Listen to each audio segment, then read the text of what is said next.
대한민국 유권자들은 결국 정권 교체를 선택했습니다. 이번 대선에서 이재명 대통령은 1,700만 표를 넘게 득표하면서 역대 최다 득표수라는 기록을 세웠는데요. 득표율도 역대 민주당계 출신 대통령 중 가장 높습니다. 새롭게 선출된 제21대 대통령은 인수위원회 없이 곧바로 임기가 시작되는 만큼 취임 선서도 오늘 예정돼 있는데요. 관련해서 김민아 시사평론가, 이창근 국민의힘 하나물 당협위원장과 자세히 짚어보겠습니다. 안녕하십니까? 네, 안녕하세요. 안녕하십니까? 네, 두 분 잠은 잘 주무셨는지 모르겠습니다. 계속해서 선거 결과를 지켜보셨을 것으로 예상이 되는데요. 결국 국민의 선택은 이재명 대통령이었습니다. 1997년 이후 28년 만에 가장 높은 득표율을 기록하게 됐고 최고 득표율을 기록하면서 역대 최다 득표수를 기록하기도 했는데요. 어제 이재명 대통령이 당선되는 장면들 어떻게 보셨는지 한번 들어보겠습니다.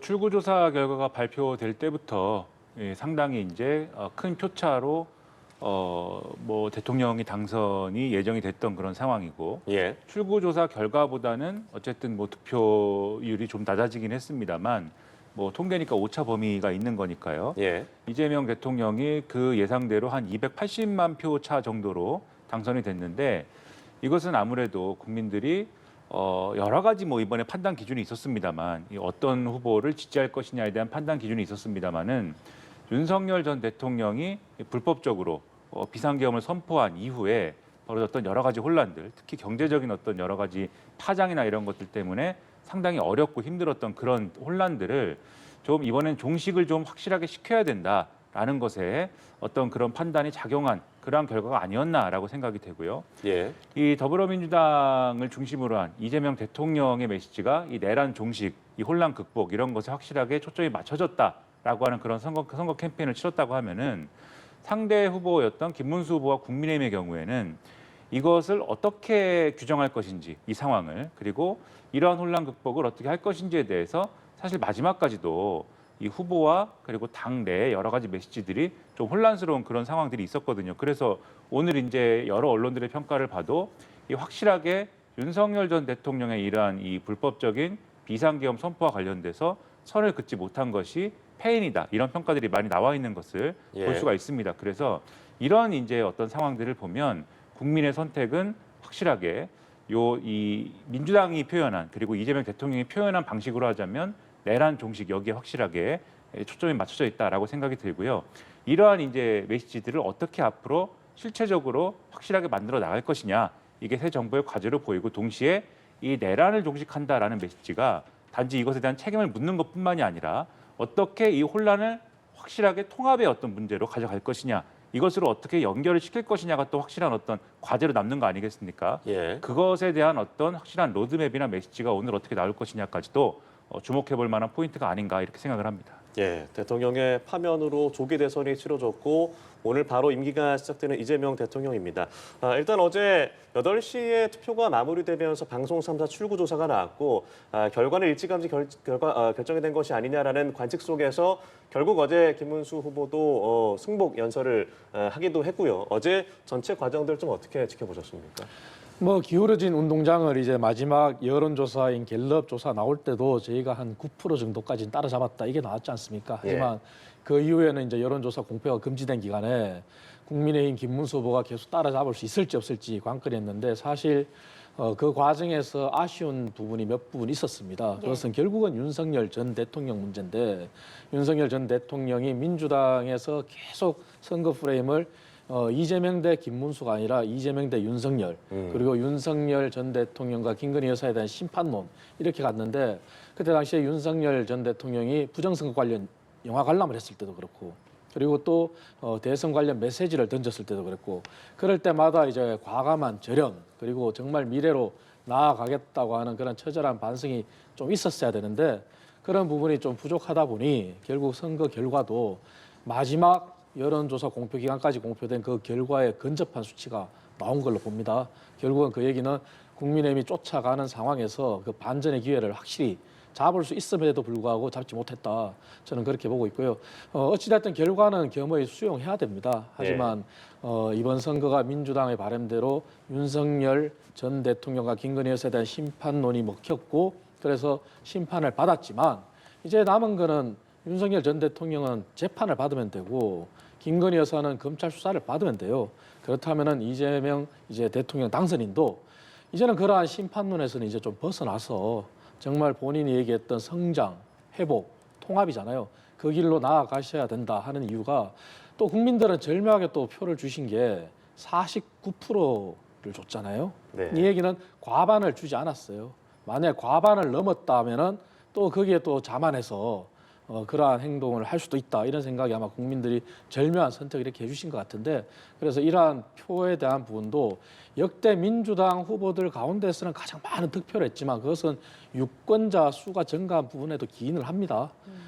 그리고 지난 대선에 치열했던 것보다는 10배가 오른 289만 표 얻었지만 49%대 이 숫자를 명심하셔서 정말 본인이 선거 기간 내내 내놨던 성장, 회복, 통합을 정말 진솔하게 실천해 주실 것을 저는 당부드립니다. 예. 네. 이재명 신임 대통령은 당선이 확실시된 직후인 오늘 새벽 1시 20분쯤 여의도를 찾았습니다. 내란을 확실히 극복하고 민생을 회복시키겠다라면서 사실상의 수락 연설을 했는데요. 이 메시지 어떻게 들으셨어요?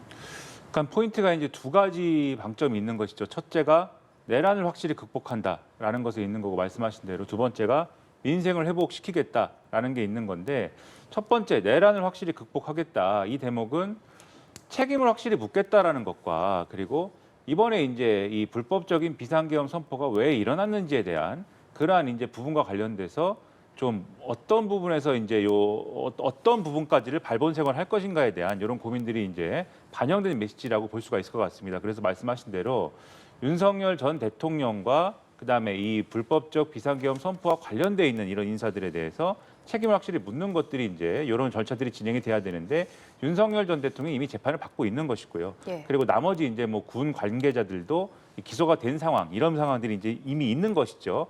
그런데 이것으로 이제 충분한 것이냐에 대한 의문은 여전히 남아 있는 거 아니겠습니까? 여전히 이제 수사의 대상이 되어 있는 그런 인사들도 있는 것이고 또 애초에 윤석열 전 대통령이 왜 이러한 이제 불법적인 비상계엄 선포라는 이러한 이제 상황에 이르게 된 것이냐. 뭐 지금까지는 어떤 국회와 그다음 행정부의 뭐 극단적인 어떤 대치 상황이라든가 그러한 것을 전제로 해서 여러 가지 정치적인 해설이나 이런 것들을 많이 했습니다만 단지 그것뿐인 것이냐 이런 것들은 확실하게 이제 여러 가지 동의나 이런 것들을 또 추가로 밝혀봐야 되는 것이거든요. 그래서 이런 것들에 대한 다른 이제 설명 방식이 가능한 것이냐에 대한 확실한 이제 책임을 묻기 위한 이런 절차들은 앞으로도 이루어져야 될 것이고 그래서 이런 부분에서 이 민주당의 입장에서 지난 정권 때 추진했던 특검이나 이런 것들은 불가피하게 이번에도 추진이 돼야 될 것으로 보입니다. 그래서 이 특검 중에서도 과거 정부에서 그러니까 윤석열 정권에서 추진됐던 특검들의 일부는 이번에도 이제 추진이 될 수밖에 없는 환경이다. 이 말씀을 드리고 그러한 이제 논의가 진행될 수밖에 없다는 것을 내란을 확실히 극복해야 된다는 메시지 속에서 이제 좀 예감할 수 있는 것이 아닌가라는 생각이 들고요. 그런데 민생을 회복시키겠다라고 하는 메시지는 그러한 여러 가지 이제 뭐 어떤 책임을 지운다던가 또는 수사를 진행한다던가 이런 것들도 이제 필요한 부분이지만 무엇보다도 지금 우선할 수밖에 없는 것이 경제와 관련된 어떤 민생 경제와 관련된 부분입니다. 예. 앞에 우리가 뭐 인터뷰나 이런 것들을 통해서 좀 봤지만 민생 경제가 지금 너무나 어려운 상황이고 세계 유수의 평가 기관들도 지금 올해 성장률이나 이런 것들을 굉장히 이제 낮춰서 지금 평가하고 있는 그런 상황이죠. 또 실제 1분기 성장률을 봐도 역성장에 해당하는 그러한 이제 수치가 지금 나온 그런 상황 아니겠습니까? 그런 상황이라고 한다면 만사 제쳐놓고 새로운 대통령의 지금 당장 지금 신경 써야 되고 손을 대야 할 일은 바로 이 민생 경제를 살리기 위해서 추경을 편성하고 좀 더 이제 확대된 어떤 이 재정 정책을 이제 실시할 수 있게 하는 이런 조건들을 갖추고 그것을 확실하게 또 가동시킬 수 있게 하기 위해서 이 전체 야당들에게 또 협치를 요구하고 이런 것들도 같이 해야 되는 것이거든요. 네. 그래서 이 두 가지 과제를 어떻게 이 균형감 있게 그리고 어떤 통합적인 메시지 속에서 이뤄낼 수 있느냐 하는 것이 굉장히 중요한 어떤 고민거리가 될 것이기 때문에 그러한 고민을 담고 있는 그러한 메시지다라고 볼 수 있는 그러한 맥락이 담겨 있다라고 생각을 합니다. 예, 가장 질문 드리겠습니다. 이제 메시지에서 민생 회복과 내란 극복 두 가지를 좀 키워드로 잡았던 것 같은데 어떻게 들으셨어요? 뭐 이재명 후보야 이제 후보 시절부터 이제 그리고 당선인 된 날까지도 내란 극복에 관한 얘기를 계속 하셨죠. 하지만 과거의 후보 시절의 메시지를 되짚어 보면은 반쪽 대통령이 아닌 모두의 대통령이 되겠다고 말씀하셨어요. 그리고 또 한편에서는 통합과 봉합은 다르다 이런 말씀하시면서 또 정치 보복도 예고하셨어요. 하지만 대통령 당선인이 됐고 이제 당선증을 이제 받고 취임 선서하면은 이제 본격적인 대통령 신분이잖아요. 그럼 저는 좀 달라져야 된다고 봅니다. 뭐냐면은 대통령은 대한민국의 행정부의 수반이고 그리고 대통령이 되겠다고 했었고 된 사람은 헌법을 수호해야 되는 가치가 있잖아요. 네. 그게 대통령의 또 당연한 책무고 우리 헌법에도 명시돼 있지 않습니까? 그렇다면 내란에 대한 단죄, 내란에 대한 수사는 결국은 사법의 영역입니다. 그 사법이라고 하는 것은 결국은 수사 권한을 가진 검찰과 경찰이 있을 것이고 그리고 법을 적용해서 심판하는 법원이 있을 거지 않겠습니까? 그렇다면 그 부분을 대통령이 되고 나서도 계속 주장하신다면은 본인이 말씀하셨던 모두의 대통령이 되겠다는 거기에는 저는 부합하지 않는다고 생각합니다. 그래서 내란에 대한 단죄 이거는 사법의 영역에 맡기고 그리고 내란을 해결하겠다 하는 것도 다른 측면에서 본다면 사실 경제적인 문제로 봐야 됩니다. 왜냐하면은 윤석열 전 대통령의 말도 안 되는 내란 사태 때문에 사실 내수 경기가 침체된 것도 사실이거든요. 물론 대외 경제가 위축되면서 침체된 것도 있지만 그렇다면은 그 내수 경기를 어떻게 살릴까 하는 문제는 결국 행정의 영역이거든요. 그렇다면은 이재명 대통령 당선인은 내란 극복을 부분을 이제는 사법의 영역에서 시야를 벗어나서 이제는 민생의 영역, 행정의 영역으로 옮겨 오셔서 어떻게 하면 경제를 살릴까? 그리고 어떻게 하면 소상공인 자영업자를 살릴까? 이런 방향으로 저는 트는 것이 당선인의 앞으로 행보도 그렇고 민주당의 바람대로 정말 국민을 통합하고 성공하는 그러한 첫 출발이 될 거다. 저는 이런 말씀드리겠습니다. 예, 이 내란 단죄는 사법부에 맡기고 이 통합 민생 경제를 위해서는 국민들을 바라보고 갔으면 좋겠다라고 말씀을 해주셨습니다. 오늘 오전 6시 21분입니다. 중앙선거관리위원회 의회 의결을 통해서 이재명 대통령 당선인이 대통령의 공식적으로 이제 임기를 시작하게 됐고요. 이재명 대통령 그동안에 보였던 행보들을 돌아본다면 소년공으로 시작해서 또 검정고시 이후에 인권 변호사 그리고 성남시장, 경기도지사 그리고 삼수 끝에 대권을 잡게 됐습니다. 그리고 그 과정에서 여러 우여곡절도 있었습니다. 피습을 당하기도 했고 또 사법 리스크도 있었고요. 어떤 장면이 좀 기억에 남으세요? 말씀하셨듯이 정치적으로도 여러 우여곡절이 있었던 거예요. 롤러코스터 타듯이 우여곡절들이 많이 있었던 것이고 그런데 그 우여곡절이라는 것의 대부분은 말씀하신 사법 리스크라고 하는 이러한 분류에 들어갈 만한 그러한 이제 논란과 또는 뭐 재판, 뭐 기소 뭐 이런 것들로 점철이 돼 있는 그런 상황이었던 거죠. 네. 그런데 이제 이런 것들에 아직도 남아 있는 뭐 이런 재판이라든가 또는 뭐 논란이라든가 이런 것들이 있다라고 하는 부분도 있습니다만 어쨌든 대통령에 당선이 되었기 때문에 이 대통령은 현직 대통령의 신분으로는 이 불소추 특권을 가지는 부분도 있고 해서 네. 그리고 여기에 이제 불소추라는 어떤 부분에 있어서의 재판이 이제 진행되는 거냐 마는 거냐 뭐 이런 논란들도 있고 해서 아마도 이제 야당의 입장에서는 그 부분을 이제 좀 전열 정비를 하고 뭐 이렇게 되고 나면은 계속 거론할 것으로 보입니다. 거론할 것으로 보이는데 일단 그런 부분에 있어서는 뭐 1차적인 정리를 아마 하고 넘어갈 것으로 보이긴 하지만 아마 논란은 계속 되겠죠. 그래서 이런 이제 뭐 이 롤러코스터와 같은 뭐 이런 우여곡절들이 끝나지는 않은 것 같아요. 그런데 그런 이제 정치적인 논란과 사법적 논란들의 상당 부분이 제가 볼 때는 여러 가지로 이 어떤 이 앞서 말씀하신 이제 그냥 검찰의 자연스러운 어떤 수사라든가 또 사법적인 기능의 자연스러운 어떤 환경 속에서 그냥 이제 만들어져 온 것만은 아니지 않는가 이런 평가들이 이제 있었던 거 아닌가 싶거든요. 여론의 평가라든가 그런 것들이 그렇기 때문에 이재명 대통령이 지금 당선될 수 있는 힘이라는 게 이런 여러 가지 사법 리스크나 이런 것이 있음에도 불구하고 지금까지 정치인으로서 생존해 왔고 그리고 당선까지 이르렀던 거 아닌가 국민들 입장에서 볼 때 이러한 사법 리스크가 있음에도 불구하고 어쨌든 이 사람에게 어떤 책임을 맡겨봐야 되겠다라고 하는 것들이 지금까지 작동을 해온 거잖아요. 예. 그러한 점을 같이 이제 판단해 볼 수밖에 없는 그러한 것들이 증명이 되어온 것이 아닌가 이렇게 생각이 들고요.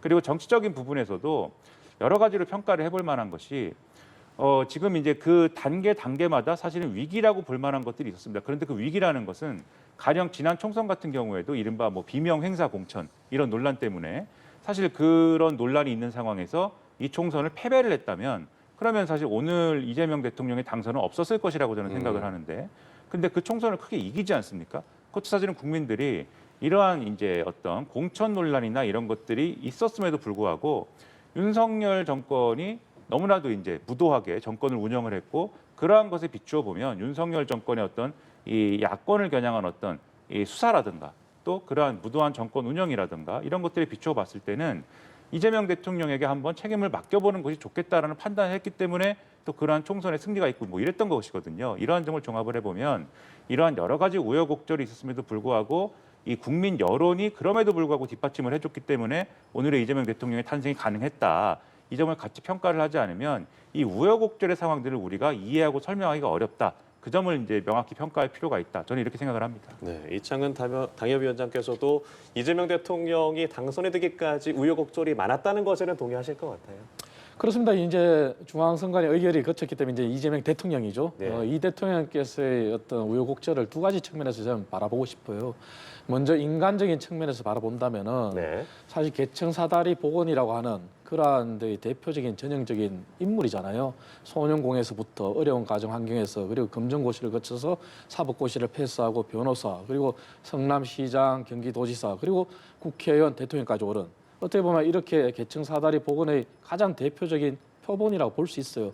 그런 부분에 대해서는 저는 경의를 표하고 박수를 보냅니다. 하지만 그 과정에서 본인과 본인의 주변 참모들을 둘러싼 그런 사법 리스크는 또 공존했는 것도 사실이지 않습니까? 하지만 네.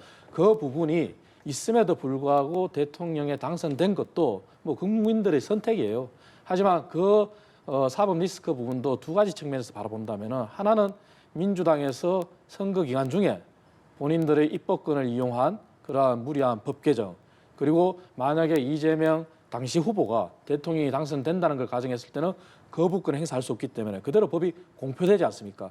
이러한 한 측면에서 봤을 때 민주당이 그러한 일을 한다면은 당연히 이재명 대통령은 이제 사법 리스크를 다 벗겠죠. 최소한 임기 5년 동안은. 그러면 다른 측면에서 본다면은 민주당에서 그러한 사법 리스크를 벗기 위해서 스스로 하는 걸 떠나서 만약 자연스러운 과정을 본다면은 대법원의 판단이 있을 수 있고 헌법재판소의 해석이 있을 수 있거든요. 그러니까 네. 그러한 부분들을 기다려서 하는 방법이 두 가지가 있는데 과연 어떠한 방법을 민주당과 이재명 대통령이 택할지 모르겠습니다. 하지만 어떤 결과를 택하고 어떤 과정이 가든 간에 저희 국민의힘이 또 야당으로서 이제 또 어떤 행보를 할지 예측은 안 됩니다만 저는 개인적인 판단에서는 저는 당협위원장으로서 지금 대한민국이 이렇게 경제가 힘들고 민생이 힘든데 미국의 트럼프 대통령처럼 이제는 정치가 좀 복원이 돼야 된다. 그런 관점에서 본다면 아까 말씀드린 두 가지 방향에서 서로 여야가 대화를 할 수도 있는 거거든요. 네. 그래서 이제는 대통령에 대한 리스크를 가지고 우리가 또 여야가 치열하게 싸우고 그렇게 된다면 결국은 국민은 아랑곳하지 않고 국가는 더 힘들지 않겠습니까? 그래서 그런 관점에서 좀 이제는 좀 정치를 복원해서 제가 말씀드린 두 가지 방안에서 좀 지혜를 찾아보자. 그리고 대법원도 빠르게 판단을 내릴 필요도 있다. 그런 말씀드립니다. 네, 헌법 84조, 그러니까 대통령의 불소추 특권의 범위를 어떻게 결정할 것인가는 뜨거운 논쟁이 있겠습니다만 말씀하신 대로 지금 우리 앞에 닥친 경제 위기라던가 안보적인 위기를 하나가 되어서 해결해 나가는 것이 중요하다라고 말씀을 해 주셨습니다. 이 부분에 대해서는 많은 분들이 동의를 하실 것 같고 일단은 이재명 대통령이 어제 당선되는 이 과정 여러 과정들이 있었습니다만 일단은 12.3 비상계엄 얘기를 하지 않을 수 없을 것 같아요. 그 과정에서부터 윤석열 전 대통령이 파면되고 또 조기 대선이 치러지고 그 과정들이 있었는데 이재명 대통령이 당선되는 어떤 결정적인 장면이라고 해야 될까요? 결정적인 이유 어떻게 좀 판단을 하세요? 근데 이제 결정적인 이유라고 할 때 사실 지금 말씀하신 것처럼 좀 앞에도 얘기한 것처럼 이재명 대통령에 대한 여러 가지 이제 그 공격들이 있었습니다. 그 이제 사법 리스크를 방금 말씀하셨지만 그 사법 리스크라는 것이 존재하는 건 사실인데 그것에 근거한 굉장히 이제 과장된 어떤 공격들이 이제 굉장히 이제 많이 이루어졌죠. 그래서 이재명 대통령의 어떤 그러한 여러 가지 사법적인 어떤 부분을 그냥 언급하거나 지적하는 것을 넘어서서 악마화하고 이런 일들이 계속 있지 않았습니까? 그래서 어떤 캐릭터를 만든다던가 이런 식의 악마하고 이런 일이 벌어져서 그런 것들이 실질적인 어떤 피습이라든가 이런 사건까지도 이어졌다라고 저는 생각을 하는데 그 이재명 대통령이 피습 당하는 날 저도 뭐 이 자리에 앉아서 그 상황을 이제 해설하고 했던 네. 그 상황이 저도 기억이 납니다. 이 특보로 나와서 뭐 우연치 않게 저도 이 자리에 앉아서 이 진행을 하는 가운데 패널로 나와서 얘기를 하다 그 상황을 봤던 기억이 나는데 예. 작년 1월이었죠. 그렇습니다. 네. 그 상황에 저도 깜짝 놀라고 했는데 그런 상황들이 이제 그냥 이루어진 것은 아니지 않았습니까? 근데 그런 장면들이 일어날 정도로 완전히 이제 이 국민 여론상에서 이재명 이 대통령을 정말 나쁜 사람으로 만들기 위한 그러한 이제 어떤 이미지들의 어떤 그러한 뭐 여러 가지 악선동들이 있었는데 근데 그러한 악선동보다도 훨씬 그러한 악선동을 있게 만들 정도로 국정 운영에 있어서의 여러 가지 이제 좀 국민들 보기에 이건 정말 아니지 않은가라는 식의 국정 운영을 한 것이 사실 이전에 이제 윤석열 정권이었지 않은가 그런 평가를 할 수밖에 없지 않은가 싶은 어떤 대목들이 쭉 있었던 것이죠. 그래서 네. 아까 말씀드렸다시피 이재명 대통령이 사실 이런 상황까지 왔으면 정말 어렵지 않을까 싶은 고비고비마다 윤석열 정권의 어떤 실책이라든가 그리고 어떤 왜 저렇게 할까 싶은 의문스러운 어떤 그러한 결정이라든가 이런 것들이 고비고비마다 있었습니다. 대표적인 게 지난 총선 같은 경우죠. 지난 총선에 왜 소위 말하는 이제 해병대원 사망 사건 같은 어떤 그러한 사안에서 이종섭 전 국방부 장관 같은 분을 왜 호주 대사로 굳이 보냈을까라고 하는 이런 논란, 의대 정원을 왜 2,000명으로 증원을 할까 이런 것들을 통해서 총선 패배를 야기했지 않습니까? 또 굳이 거기까지 가지 않아도 왜 윤석열 전 대통령은 불법적으로 비상계엄을 선포했을까에 대한 여러 논란, 결국 김건희 여사에 대한 어떤 여러 가지 리스크라든가 이런 것들을 이 국회 다수당이 여전히 이제 더불어민주당이 차지함으로써 특검이나 이런 거를 막기 어려운 상황까지 왔기 때문에 그것과 관련돼서 이러한 결정이 나온 것은 아닐까라고 하는 의혹이 국민적으로 제기됨으로써 그것이 이제 이재명 대통령의 기회를 주는 이런 상황으로 이어진 거 아닐까라고 하는 이런 어떤 믿음들 그런 것들이 국민 여론에 반영이 되면서 오늘의 결과가 나온 것이 아닐까라는 생각이 들거든요. 그래서 네. 이재명 대통령이 대통령에 당선되는데 결정적인 어떤 계기를 만든 장면들은 사실 대부분이 윤석열 정권의 어떤 실책 여기서부터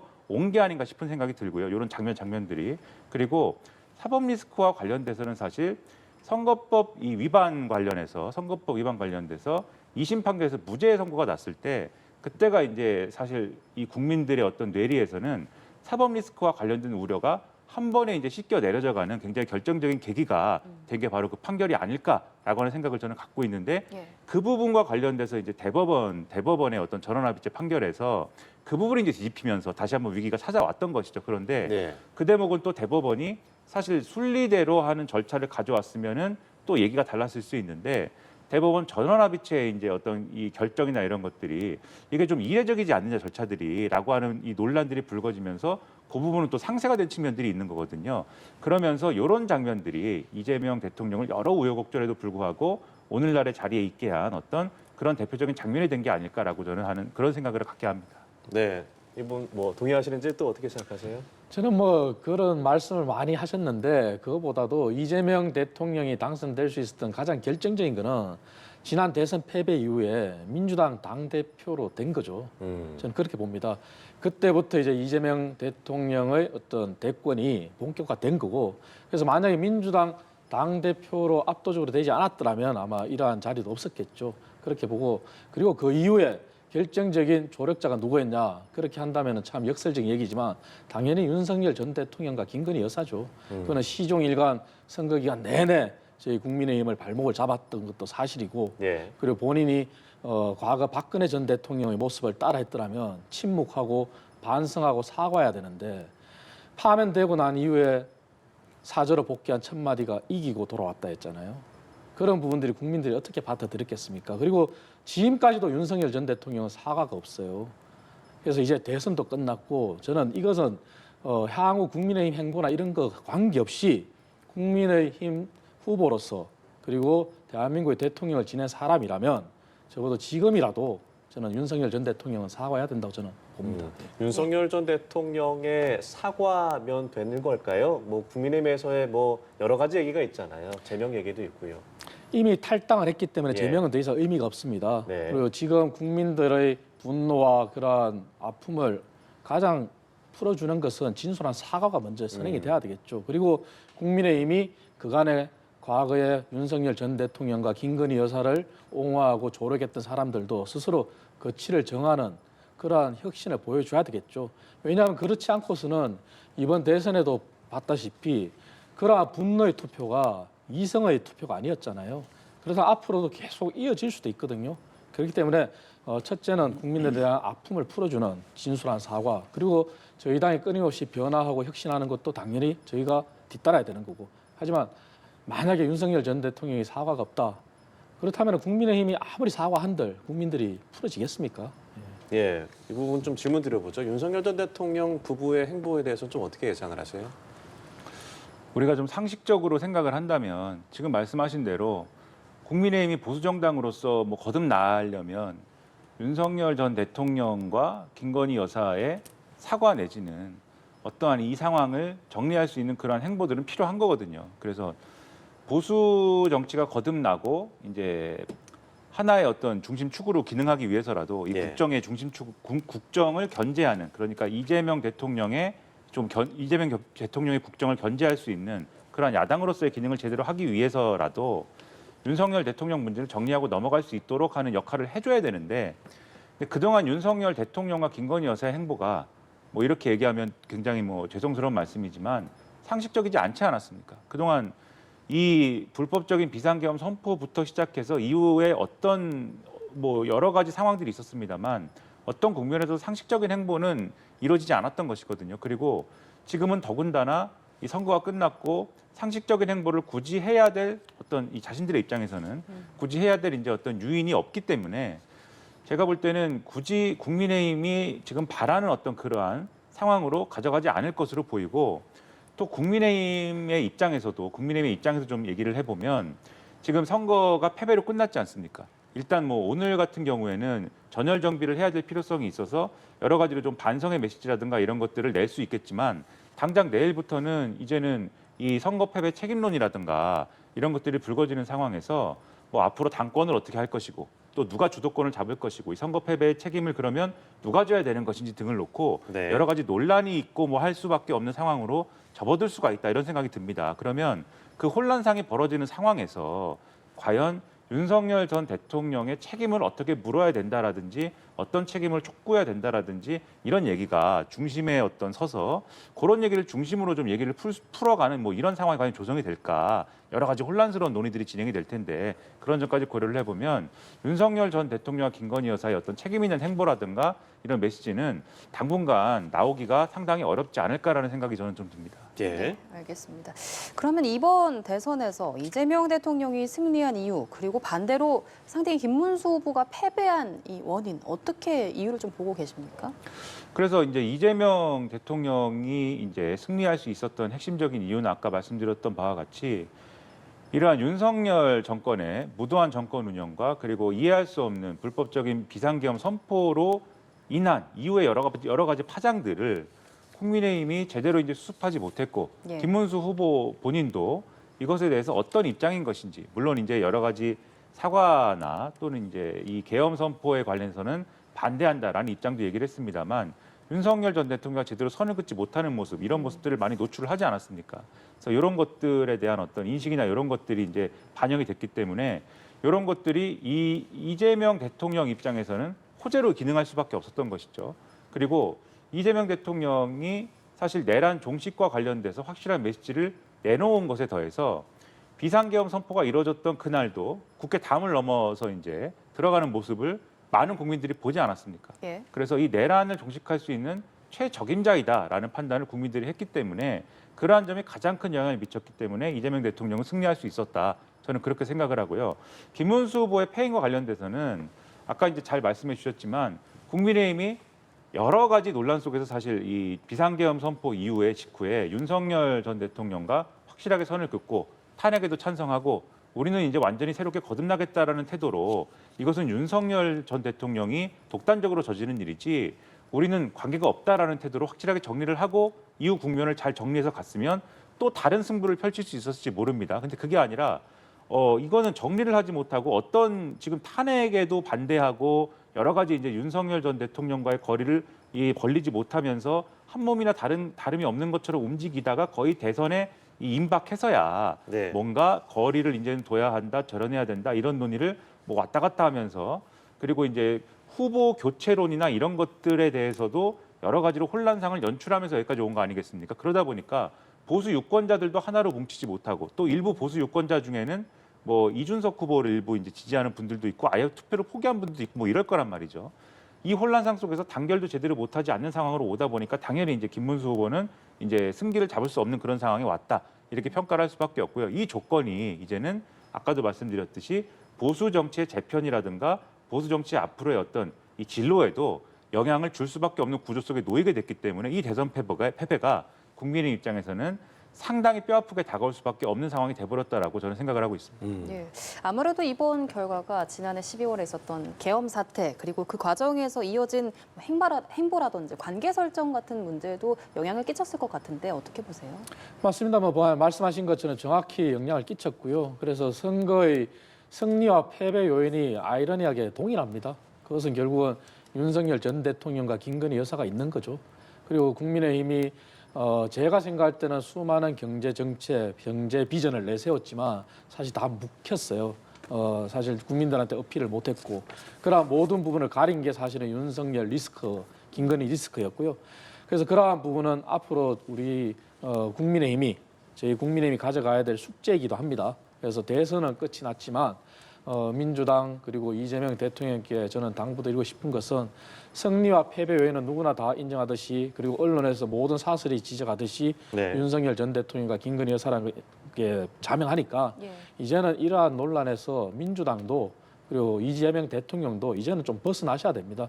그 시야에만 갇히시면은 사실 국민과 국가가 안 보이거든요. 그래서 이 부분은 아까도 말씀드렸다시피 사법의 영역에 맡기고 그리고 이것을 넘어서서 정말 대통령으로서 국가와 국민을 위해 민생을 얘기하시듯이 그쪽으로 매진해 주시기를 저는 바라고 있습니다. 네. 아까 이제 영남권 유권자들의 표심도 얘기를 잠깐 해주셔서 이 내용도 좀 여쭤보겠습니다. 이번 선거에서 사실 이 샤이 보수층의 표가 어디로 가느냐가 관심이었거든요. 그래서 이재명 대통령도 이제 후보 선거 운동을 시작을 하면서 가장 먼저 영남으로 향했고요. 그래서 그 결과 이전 진보 진영 대선 후보들보다 영남에서 많은 표를 얻었는데 이 결과는 어떻게 보세요? 말씀하셨듯이 뭐 영남 지역에서 과거에 이제 민주당 계열 대선 후보들보다 일부 이제 좀 더 많은 득표를 한 건 사실입니다. 근데 민주당이 원래 목표했던 만큼은 이번에 득표가 어려웠다 이렇게 평가할 수밖에 없는 상황이고요. TK에서 30%를 얻는 게 목표였죠. 그렇죠. TK에서 30% 정도를 얻어야 되고 PK에서는 이제 좀 승리하는. 그렇죠. 뒤집을 수 있는 예. 만큼의 그러한 득표를 기대했을 텐데 그렇지는 못했습니다. 이게 원래 이제 이전에 이제 그 이전 국면의 여론조사나 이런 것들에서는 확실히 영남권의 보수 유권자들이 좀 지레 좀 이 선거는 진 것 같다라고 생각해서 포기하는 그런 이제 어떤 태도가 여론조사에 반영되는 그런 여론조사들이 이제 많이 나왔었거든요. 예. 그래서 그런 여론조사들을 근거로 해서 좀 이번에는 영남권 표심이 확실히 좀 달라지지 않겠느냐라는 기대를 민주당에서 일부 품었던 것 같은데 그러나 확실히 대선 기간이 대선 투표일이 가까워지니까 영남권의 보수 유권자들도 좀 이거는 이제 좀 해봐야 되겠다, 승부를 걸어봐야 되겠다라고 하는 그러한 표심이 좀 일부 작동을 했던 것 같고요. 특히 국민의힘이 이러다가는 정말 보수가 괴멸된다. 이 이재명 대통령이 50% 이상의 과반 이상의 득표를 할 경우에는 그리고 김문수 후보가 40% 이하의 득표를 하는 그런 상황에서는 그냥 승패의 문제가 아니라 이 득표율에 따라서 보수가 완전히 괴멸해서 재건이 어려워질 수도 있다. 이러한 논리로 보수 유권자들의 어떤 결집을 많이 좀 호소를 했던 것 같습니다. 그리고 사전 투표를 할 때만 해도 보면은 물론 사전 투표에 대한 근본적인 불신이 보수 유권자들 사이에서는 있습니다만 그것을 고려하더라도 대구 지역의 사전 투표율이나 이런 걸 보면 상당히 좀 그것을 고려하더라도 낮은 측면이 있었거든요. 그래서 국민의힘 쪽에서는 제가 알기로는 아마 이러면 본 투표에서도 보수 유권자들이 많이 투표를 안 하게 되면은 그건 좀 곤란한 것이 아니냐 이런 판단을 했을 것 같은데 그러다 보니까 전직 대통령까지 이제 나와서 좀 이렇게 투표 동료를 하게 되는 그런 상황들이 이어졌던 거 아니겠습니까? 예. 정말 총력을 다했다는 거거든요. 그러한 것들이 좀 영향을 미치면서 그래서 투표를 포기할 수도 있었던 보수 유권자들이 좀 이렇게 이 투표장에 나오면서 이 민주당이 기대했던 것만큼의 어떤 그러한 부분들은 이루어지지 않은 것인데 근데 그럼에도 불구하고 앞서 말씀드렸듯이 영남권에서 득표는 어느 정도 한 2~3% 정도 과거와 비교해서는 어느 정도 오른 건 또 사실이란 말입니다. 그것은 이번에 윤석열 이제 이 정권에 앞서서 말씀드린 무도한 정권 운영과 그리고 불법적 비상계엄 선포 때문에 이게 반드시 또 이 투표를 안 하는 보수 유권자들도 있었겠지만 이번에는 이재명 대통령에게 기회를 줘보자라고 판단한 보수 유권자들도 일부는 존재했다라고 저는 생각을 하고요. 또 예. 그게 아니라도 이준석 후보에게 한번 표를 줘보자라는 분들도 있었을 텐데 이분들이 이준석 후보가 이제 마지막에 가면은 이 TV 토론에서 있을 수 없는 얘기를 이제 공중파에서 하지 않습니까? 그 발언을 한 것 때문에 실망해서 이제 요 표심을 그냥 거두어들여서 투표를 안 하거나 아니면 또 이 부분이 또 이재명 대통령에게 일부 표심이 이동한 그런 부분들도 일부가 아마 있을 겁니다. 분석을 나중에 해보면. 예. 그래서 이런 것들이 아마 영남권 표심의 일부, 이게 뭐 다수는 아니에요. 다수는 아니지만 일부 영향을 미친 것 등이 아마 이 표심의 이동에 영향을 미치지 않았을까라고 생각을 합니다. 예. 이번 영남권 개표 결과 보고 어떻게 생각하셨습니까? 저는 이제 이번 영남권 결과를 가지고 저희 국민의힘이 참 반성해야 된다 저는 이렇게 보는데요. 왜냐하면은 영남권은 대구, 경북인 TK 지역 그리고 부산, 울산, 경남인 PK 지역이지 않습니까? 예. 이번 선거와 단순한 지난 대선과 비교하기보다는 18대 박근혜 당시 전 대통령이 전국적으로 과반을 유일하게 대통령으로서 득표를 하고 과반을 얻은 대통령이잖아요. 그때 당시에 문재인 전 대통령과의 대결, 그리고 지난번 윤석열 전 대통령과 이재명 대통령과의 대결, 그리고 이번에 결과 세 가지를 놓고 봤을 때 윤석열 전 대통령은 영남에서 TK나 PK 지역에서 과거 박근혜 전 대통령보다 득표율이 평균 5% 정도 낮아요. 그리고 이번에 대선에서는 이준석 후보가 있었다 하더라도 이준석 후보의 지지율과 김문수 후보의 지지율을 단순하게 합쳐도 지난번 윤석열 전 대통령 정도의 지지율이나 그거보다 약간 1, 2% 낮은 경우도 있어요. 그러면 이재명 후보는 지난번 윤석열 전 대통령과 붙었을 때보다 이번에 영남에서는 사실 많이 약진을 했어요. 2%에서 한 4%까지도. 그 얘기는 사실 국민의힘 입장에서는 굉장히 뼈아픈 거죠. 왜냐? 과거 박근혜 전 대통령 시기 당시의 지지율만 얻었더라도 뭐 물론 뒤집기는 힘들었겠지만 판세가 더 줄었을 텐데 윤석열 전 대통령 때부터 이미 5% 줄어든 지지율로 그것을 이번에도 똑같이 경험을 했거든요. 그러면은 그 얘기는 저희가 영남에 대해서 과연 얼마나 어필했느냐 국민의힘이.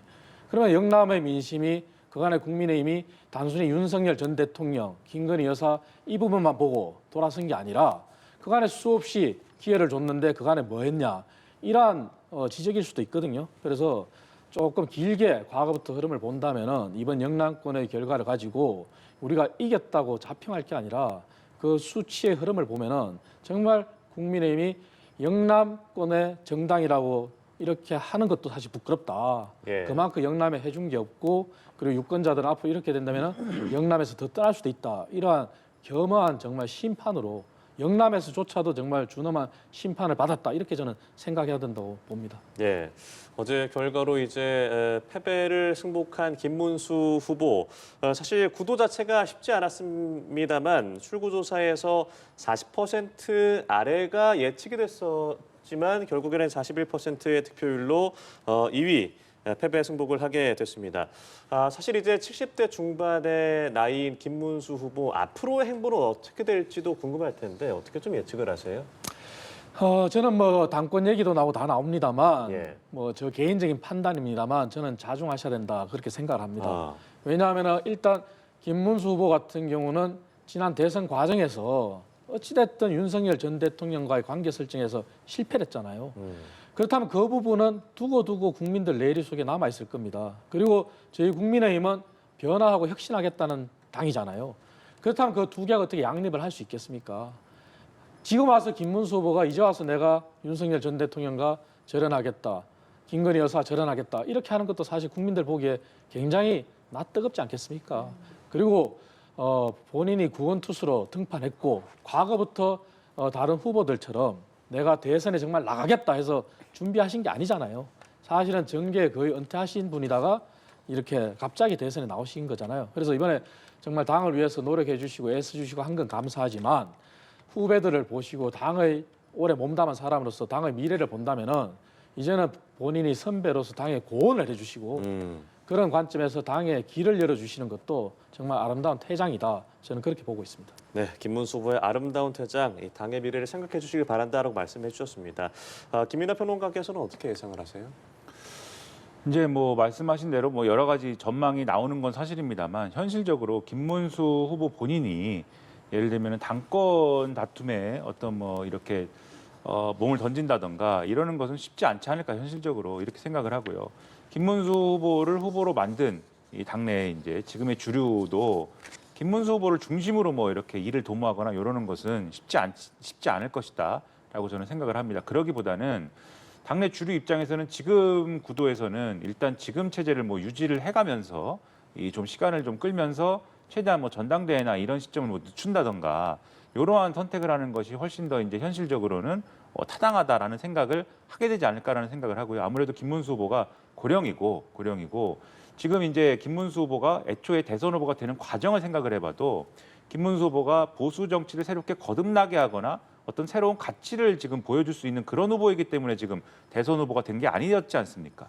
소위 말하는 꽃꽃 문수라고 해서 그 윤석열 전 대통령의 비상계엄 선포, 불법적인 비상계엄 선포에 대해서 사과하라라고 하는 어떤 주문에 대해서 홀로 자리를 지키고 앉아 있었기 때문에 사과를 안 했기 때문에 사실 그것으로 인해서 생긴 어떤 좀 이제 좀 강성 보수 이 유권자층의 지지를 획득하는 어떤 그림이 있었기 때문에 그 동력을 가지고 대선 후보가 됐던 거였거든요. 그러면 앞으로 국민의힘이 뭔가 새로운 어떤 보수 정당으로 거듭나 있는 데 있어서 이 김문수 후보가 지금 뭐 어떤 아이콘이 된다거나 이런 것들은 상상하기 어려운 그림이기 때문에 어떤 생각을 갖고 있는 어떤 쪽에서도 김문수 후보를 활용하기는 어려울 거예요. 그래서 차라리 네. 예를 들면 지금 김용태 비대위원장을 뭐 활용한다든지 이런 카드가 오히려 이제 생각하기 쉬운 그림이어서 김문수 후보의 당분간의 어떤 활동 영역을 찾기는 좀 어렵지 않을까 저는 그렇게 생각을 합니다. 예,